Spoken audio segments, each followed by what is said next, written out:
Alright, today we're going to talk about the pros and cons of downtuning your guitar. Why would you do this? Why would you leave standard tuning? Now, a lot of bands do this, a lot of guitarists do this. You might be asking yourself why.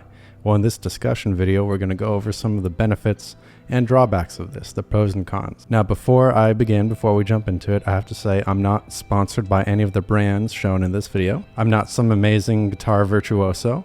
I'm not in some amazing touring band. I'm just some guy on the internet who clearly likes guitars. I do the online casual music thing. I make these YouTube videos, I put out some music videos, and I put my music on streaming services online. So let's jump right into it.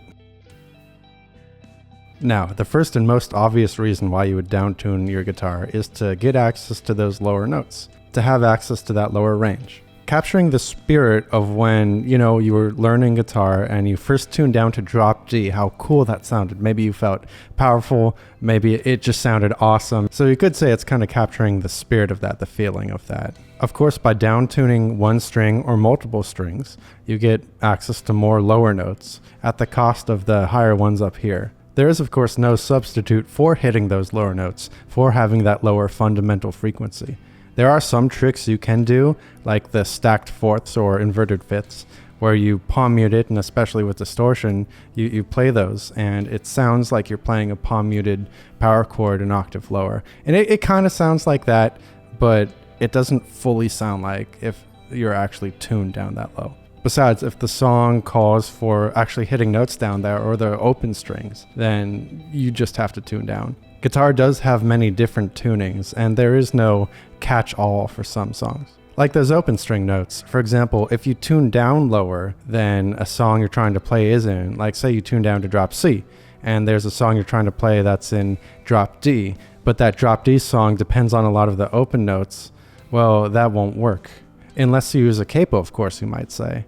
Just put it on the second fret. But there are other songs too where maybe it's in an open tuning and you're in drop C, like maybe it's open D and you're in drop C, then a capo isn't going to work. And of course there's the example where maybe you're in drop C and the song you're trying to play in drop D, even if you have a capo, maybe it does need to go up to the 24th fret. So you'd either have to do some quick bends or maybe have a pitch shifter. There's all these kind of different things I guess you can do. Sometimes you just need the simple solution of the guitar being in the tuning. In general, though, tuning down will afford you more lower range for both your rhythms and your leads. Now, of course, tuning down gives you lower range, but let's also not forget that when you tune down, you change the tension on the strings. So the strings get looser, and one immediate disadvantage to this is that, of course, it causes pitch drift easier if you hit the strings really hard. But depending on how much you downtune and depending on how hard you hit it, it could be fine. Before you ask, I'm using 10 to 46 with the low string as a 52 in drop C on this guitar. Now, a benefit of having looser tension on the strings is it won't tax your fingers as much. Maybe you're tired after a long day at your day job. Maybe you have arthritis or something. Maybe you have inflammation. Having less resistance is going to tax you less. So that might let you play longer. And playing longer means more practice, of course, then you get better, you have more fun. Of course, there are those guys who love playing with 13s or 14s or whatever you like. And if that works for you and you can make nice music, power to you, that's really great. But some people do need a lighter resistance when they're playing, and that's okay too. So the next logical step from this is you tune down, you have less tension. Well, what if you want to keep the same tension? You can use thicker strings. And this would be a case against the pitch shifter because maybe you want the down tune sound and you prefer thicker strings. Well, downtuning and having thicker strings, that's a win-win for you. Of course, there's the other side where you could just be in standard tuning with your preferred string gauge and then pitch shift down, and that's a solution too. But if you want the feel of thicker strings, this would be the way to go. And maybe you do have a heavier playing technique, either through picking or through fretting. Maybe you want to really stop that pitch drift. Then the thicker strings will help you with that.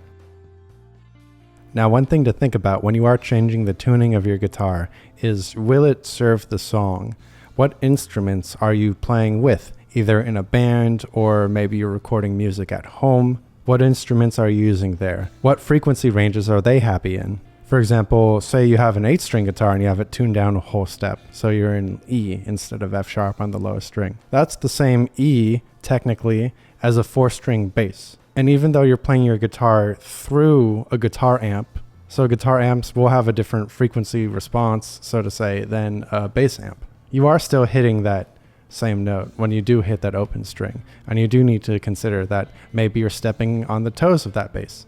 Maybe a piano is playing down low, or an organ. Lower notes also won't always cut through the mix. If there's a lot of instruments playing down low and no one's playing up high, well, there's just a bunch of empty space and there's a lot of low mess. Not saying there can't be some overlap. Of course, there is a powerful sound you have when everyone's playing in unison, but it doesn't always serve the song. And of course, when you're tuning your guitar down low, the song you make won't always be accessible to other guitarists. So maybe you're making a song that you yourself are going to play or listen to on yourself, and that's perfectly fine. But if you're trying to write music for other people to play, you do have to consider, well, standard tuning is a pretty common tuning. Maybe you'd want to use that. Or maybe in the particular genre you're writing for, maybe they use drop D a lot or drop C a lot. Maybe they use open G. Of course, when you're changing the tension on your strings or changing which strings you're using, or both, when you're down tuning, you will need to reset up your guitar. So if you're doing it on your own, you need to factor in either learning how to do that. Maybe you already know how to do that. That's great. I know how to set up my own guitars reasonably well. They're pretty okay. So I don't really have an issue there. But not everyone is a super guitar tech or has time to learn. Maybe they have other responsibilities, like a day job. Maybe they have kids. So before you go down tuning or changing the tuning of your guitar, that is also something to keep in mind. So there you have it. Those are some pros and cons of down tuning a guitar and some general discussion around the subject. Do you have any other thoughts or ideas, questions or comments? Are there any points that you think I left out? Be sure to leave them down in the comment section below. Of course, this is YouTube, so I have to say the YouTube things, okay? Be sure to like, comment, subscribe, share the video, print out every frame and mail it. And as always, peace.